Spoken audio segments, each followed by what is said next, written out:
একটা শহরে অলোকনাথ আর উদ্দান্ত নামে দুটো ব্রাহ্মণ পুত্র থাকত। একজন গরিব ছিল আর আরেকজন বড়লোক, আর দুজনে পড়শি ছিল। গরিব ব্রাহ্মণের স্ত্রী ওকে রোজ কথা শোনাতো, ঝগড়া করত। তোমার নিয়ম আর ধর্ম আমাদের কি দিয়েছে, কষ্ট করে দুবেলার রুটিও জোটে না। উদ্দান্তকে দেখো, কত বড়লোক হয়ে গেছে ও।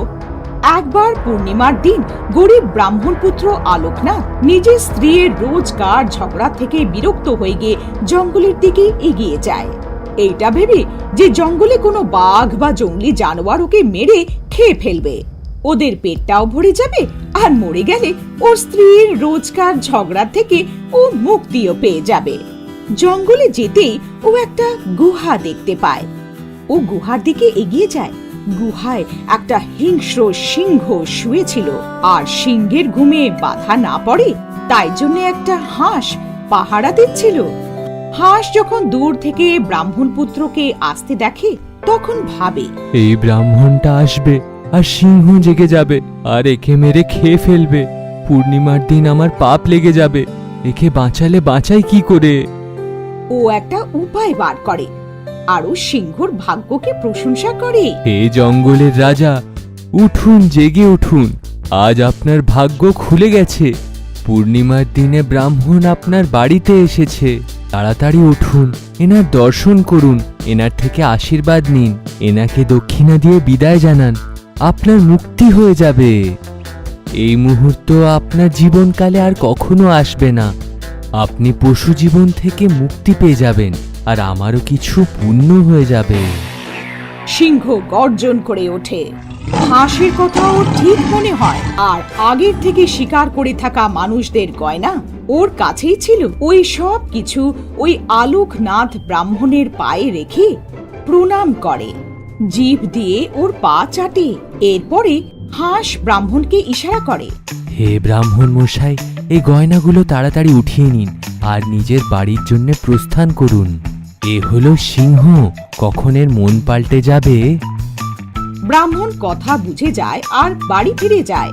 ওর প্রতিবেশী ব্রাহ্মণের স্ত্রী যখন সবকিছু জানতে পারে তখন ও নিজের বরকে জোর করে পরের পূর্ণিমাতে ওই গুহার কাছে পৌঁছে দেয়।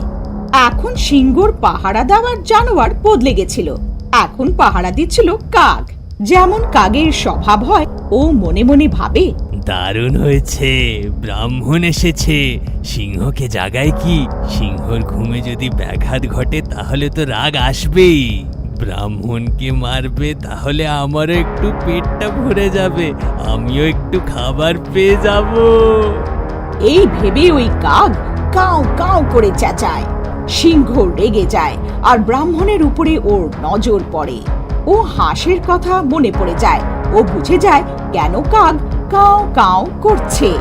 ও নিজের আগে পালন করে থাকা কর্মকে বদলাতে চাইছিল না, কিন্তু তাও সিংহ তো সিংহই, জঙ্গলের রাজা।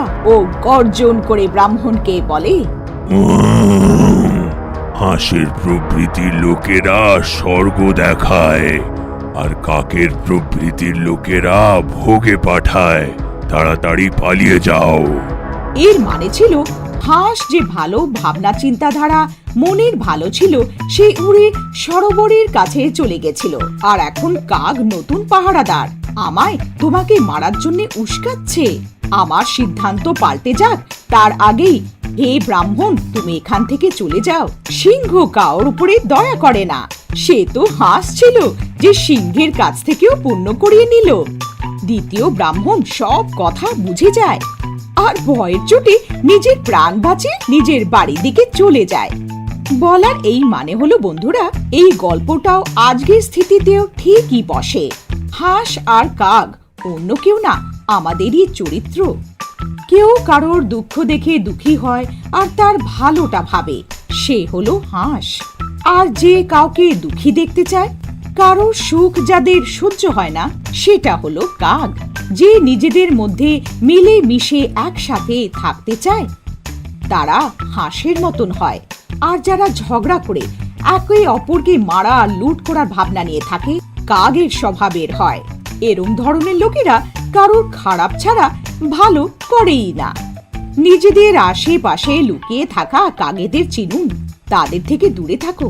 যারা হাঁসের মতন তাদের সাথে থাকো। এরই মধ্যে আপনার আর সবার ভালো লুকিয়ে রয়েছে। গর্ভবতী হিরনি। একটা ঘন জঙ্গলে অনেকগুলো জানোয়ারের মাঝে একটা হিরনি থাকতো। ও গর্ভবতী ছিল আর ওর একটা বড় বাচ্চাও ছিল। একদিন ও দূরে ঘাস চড়তে চলে গেল। হিরনি দৌড়ে জঙ্গলে চলে গেল।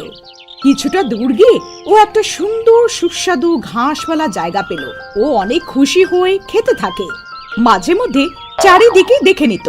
ওর গর্ভে থাকা বাচ্চাও এদিক ওদিক দুলছিল, যেন ও কিছু বলতে চাইছিল। হিরনি নিজের পেটের বাচ্চার সাথে কথা বলতে আরম্ভ করলো। আমার সোনা বাচ্চা, আমি জানি তোমার খিদে পেয়েছে, তাই তুমি লাফাচ্ছ। আরে থামো থামো, থেমে যাও, আমি তোমাকে খাবার খাওয়াবো। তাই তুমি ছটফট করছো। আহা, ধৈর্য ধরো, আমি তোমাকে মিষ্টি কুলও খাওয়াবো আর অনেক রকমের ফলের স্বাদও দেব। হিরনি ঘাসের সাথে সাথে সুস্বাদু কুলও খেলো আর সুস্বাদু ফলও খেলো। ওর খুব আনন্দ হচ্ছিল। তার সাথে সাথে ও ওর বড় বাচ্চাটারও কথা মনে করছিল। জঙ্গলে বড় বিপদের কারণে ও তাকে নিজের সাথে এনেছিল না। কিছুক্ষণ পরে হিরনির পেট ভরে গেল। ও ওইখান থেকে ফেরার কথা ভাবলো। এরই মধ্যে ওর সামনে একটা সাংঘাতিক শিকারী এসে গেল। শিকারীর হাতে ধনুষ বাণ দেখে হিরনি অনেক ভয় পেয়ে গেল। হিরনি বলল, এই শিকারী, থেমে যাও, আগে আমার কথা তো শোনো, তারপরে তোমার যা ঠিক মনে হবে সেটাই করো। শোনো, আমি গর্ভবতী। একটা বাচ্চা আমার পেটে আছে আর অন্য বাচ্চাটা দূরে জঙ্গলে আমার অপেক্ষা করছে। আমার বাচ্চাদের উপর দয়া করো, তোমারও বাচ্চা হবে। তুমি ওদের অনেক ভালোবেসে থাকবে, যতটা আমি আমার বাচ্চাদের করি। আমাকে মারলে আমার অজন্মানো বাচ্চাটাও মারা যাবে, আর আরেকটা বাচ্চার মাথা থেকে ওর মার ছায়াও চলে যাবে। হিরনির কথা শুনে শিকারীর মন পাল্টে গেল আর ও ধনুকে লাগানো তীরটা সরিয়ে নিল। শিকারী বলল, হে হরিণ, তোমার কথা শুনে আমার মন মায়ায় ভরে গেছে। আমি এখন তোমাকে মারবো না। আমার মন পাল্টানোর আগে তুমি এইখান থেকে চলে যাও। হিরনি বলল, শিকারী, তুমি আমাকে প্রাণ ভিক্ষে দিলে, তার জন্য আমি তোমার কাছে ঋণী থাকবো। হিরনি ওখান থেকে এগিয়ে গেল। এরই মধ্যে একটা অন্য শিকারী ওর রাস্তা আটকে দিল। হিরনি বলল, এই শিকারী, আমার উপরে দয়া করো, আমার বাচ্চার উপরে দয়া করে আমাকে যেতে দাও। হিরনি ওর থেকে নিজের প্রাণ বাঁচানোর জন্য ওর কাছে অনেক মিনতি করলো, কিন্তু ওই শিকারীর পাষাণ মন একটুও পাল্টালো না। শিকারী বলল, আমার তোমার কথা শুনে কি যায় আসে? তুমি আমার সামনে শিকার রূপে এসেছো, আর আমি তোমার শিকার করে এখান থেকে নিয়ে যাব। ঘোড়া যদি ঘাসের সঙ্গে বন্ধুত্ব করে নেবে তাহলে খাবেটা কি? তোমাকে মেরে আমার পরিবারের পেট ভরবে, তাই তোমাকে মরতেই হবে।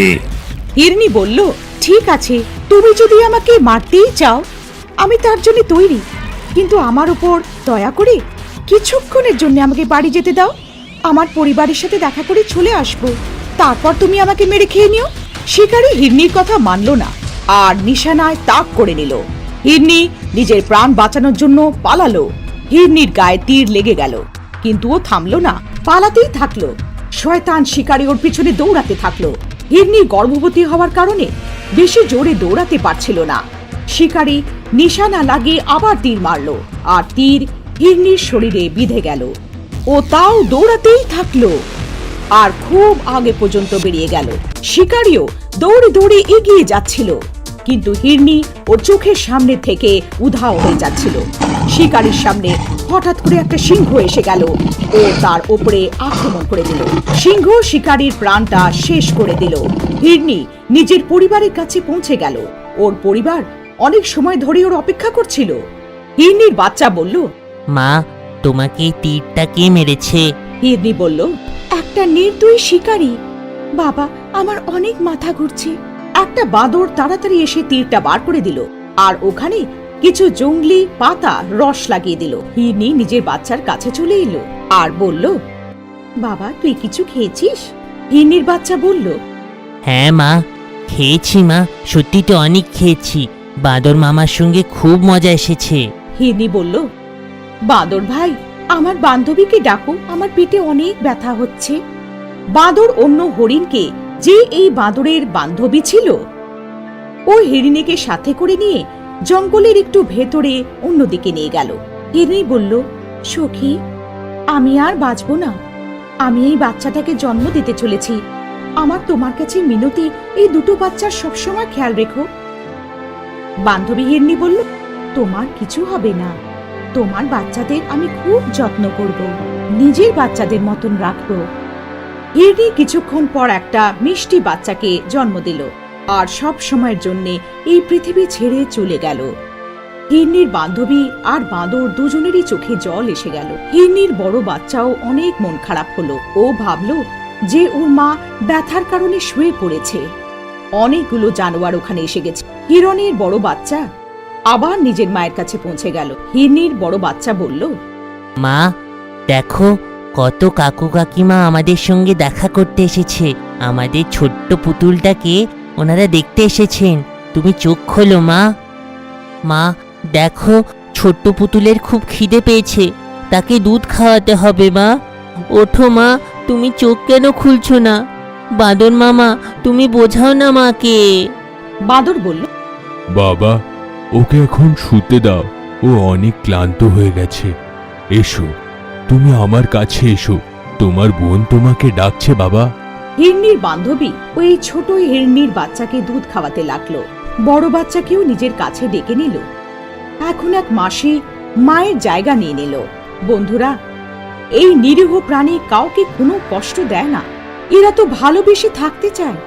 এদেরও আমাদের মতন বেঁচে থাকার অধিকার আছে, খাওয়া দাওয়া আর ঘোরাফেরার অধিকার আছে, আর আমাদের মতন খুশি থাকারও অধিকার আছে। এদের হত্যা করা সব থেকে বড় মহাপাপ। আমাদের সব সময় জীবদের উপরে দয়া দেখিয়ে ওদের সুরক্ষিত রাখা উচিত।